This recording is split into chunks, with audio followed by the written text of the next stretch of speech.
He was concerned with this stuff last year too. He was concerned with it the year before. He can't not be in Philly then. Dude, he's not growing up. I mean, it ain't. Which Yeah, is surprising to me.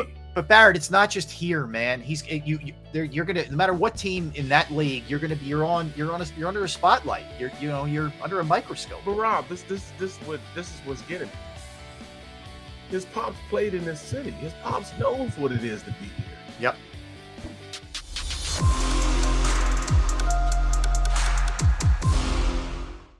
I wanted to show you guys this. Xander, if we could bring that up. This is from Jalen Reagor, Eagles receiver. All right. So, yeah, we need to see. Actually, there you go. Okay. So, John Clark, this is from today, put this out of, it was about an hour ago, somewhere in that, so figure 12:30, 12:43-ish, whatever. Said basically Jalen Reagor, he's giving you a little play-by-play. Jalen Reagor with the drop. John Clark from NBC Sports Philadelphia, by the way. Jalen Reagor with a drop, and several times, once again, getting out-muscled and out-maneuvered for a ball with the DB deflecting it. So Clark puts this out not super long ago, right? So practice ends, and then Jalen Reagor puts this out. Bro, y'all got to stop this cap-ass shit. In other words, like... Cap means lying, like lying. Stuff. Lying, yeah, like you're putting out false information. Why are you concerned about what John Clark's doing an hour ago if you're Jalen Reagor, man? Play football. It's today's athlete, dude. They spend way too much time worrying about what's being said on social media. It's today's athlete. And that's when that's why when I talk to a lot of former athletes in Barrett's era and stuff like that, and I ask a lot of them, and I said, why aren't you coaching, or would you coach today's NFL? And I said, nope. He said, man, these kids are something else nowadays. You need 53 psychologists to be a coach in the NFL. It used to be, imagine people like Chuck Noll, and some of the old coaches. Don Shula, yeah, some of those Don Shula, guys, Tom Landry, Vince Lombardi, rolling over in their grades, man, because these kids nowadays, man, they're more worried about their social status or as worried about their social status as they are about being professional athletes, man. And that's why a lot of former players will say, I can't coach these kids today. You can't. Because they're too sensitive. I mean, you talk to Seth Joyner is a prime example. Seth Joyner's old school, but he'll tell you he believes that he's not coaching in NFL, number one, because he would speak his mind too much, which would go against the organizational playbook.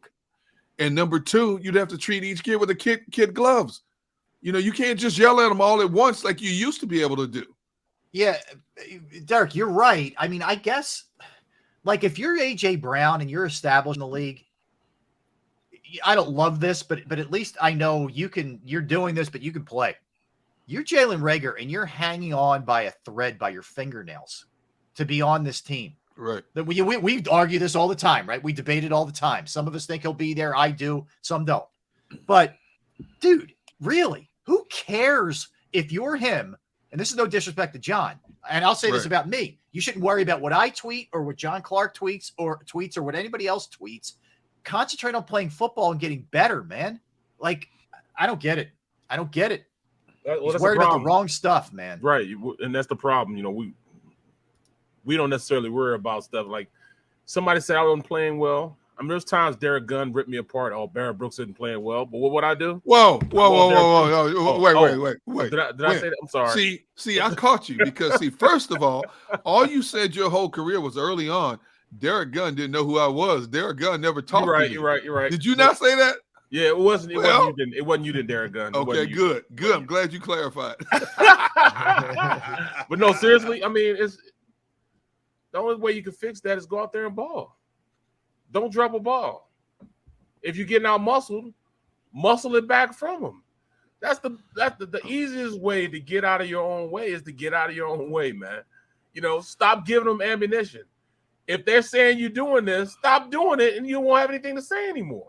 Wait a minute. Every wide receiver in the game drops a ball. Okay? Right. Every big time hitter strikes out. But still, it's a part of the game. Why are you worried about it? Exactly. He was concerned with this stuff last year too. He was concerned with it the year before. He can't be in Philly then. He's not growing up. I mean, it ain't. Which is surprising to me. But Barrett, it's not just here, man. You're gonna, no matter what team in that league, you're under a spotlight. You're under a microscope. But Rob, this is what's getting me. his pops played in this city. His pops knows what it is to be here. Yep. You know what I'm saying? I played with Monty. Me and Monty were close. Me and Monty like this. We went out together. That was my dude. Right. We came in the same time, same year. So he knows what it is. He saw what I was going through my rookie year. Yeah. He saw what Mamula was going through. Bobby Taylor was going through. We were all rookies at the same time. Yeah. And yes, this is the fourth market as far as media in the country. And one of the most critical markets. No question. In the country. Yeah. I mean, I don't know if I could have played back then because fans here watch film. So if you go out there, you mess up in the game, they're going to go back and watch and see he should have did this. He should have did that. He should have did this. They see it. So stop giving them ammunition. Stop giving them the ability to say, all right, this guy out-muscled me. Now you just got to go out there and debo the ball. Play well. You play better, they stop talking about you. You know, the best way to stop somebody from saying something about you is to do something that they can't talk to you about. Do something positive. Make them write something positive about you there. Yeah, it's ridiculous. It just concerns me, man. It's part of the package with Jalen, and it has been since he got here, and it's a concern, man. Well, if that's the case, you won't be long for this market then. But that's but I mean, you know what I mean? Like I might sound like I'm talking out both sides of my mouth. Like AJ Brown has done it. I don't care. Like AJ Brown wants to take veiled shots at Gunner or do whatever he's doing. All right, whatever. But you haven't done it, Jalen Reagor. You know what I mean? You haven't done it. So it bothers me. Anyway, maybe it shouldn't bother me. But it's going to bother you because you care about the team. Yeah. And this guy's our fifth receiver. Yeah. And look, I mean, if you want to make a career here, dude, just go out and ball. Don't worry about this crap. Rob, guys our age are of a different mindset. You know, we understood that all you worried about is what your teammates and your coaches thought of you. The outside noise didn't matter. But these guys today, across the board, professional athletes today, if you look at social media on a daily basis, any sport, they're ready to go to war with people, man. You can't win the war because you get more wolves that come out of the woodwork. Yeah. Why say anything? Why waste your time? What's not fair? What's not fair?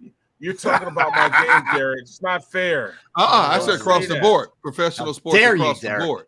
Yes. And Barrett, how many former players do you know? When you ask them would they coach in the day's game, they don't miss a beat. They don't have nope. I could not coach these kids today. Bro, why do you think I'm on with you two Yahoo? I'm not coaching nobody. Did he just call us Yahoos? Did he call us Yahoos? What?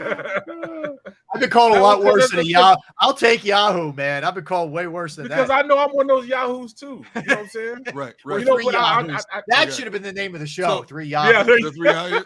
So, okay, Barrett. So I want you to explain it because I'm guarantee I've heard your version from so many other football players I've talked to. And I've asked you about this, and we've talked about this before. Why would you not coach today's football player?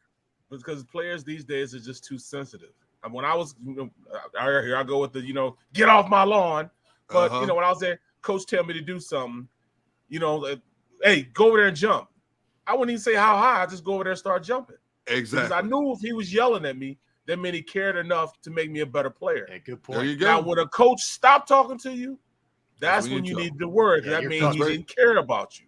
That's right. So all these players are acting like, woe is me. I'm going to go on and I'm going to go and jump on my computer and take this over with the world. Bro, once you press send, it's privileged to 8 billion people on this world. You know what I'm saying? And there's too many keystone gangsters, keyboard gangsters that are going to be there. Yeah. These keyboard gangsters are going to rip you apart. They're wolves, man. I mean, they want you to go out there and start crying like that. They have something to talk about then. He's not helping himself by even saying that. What he needs to do is just focus on that. I can't coach these kids because they're so sensitive that you might hurt their feelings. You know what I'm saying?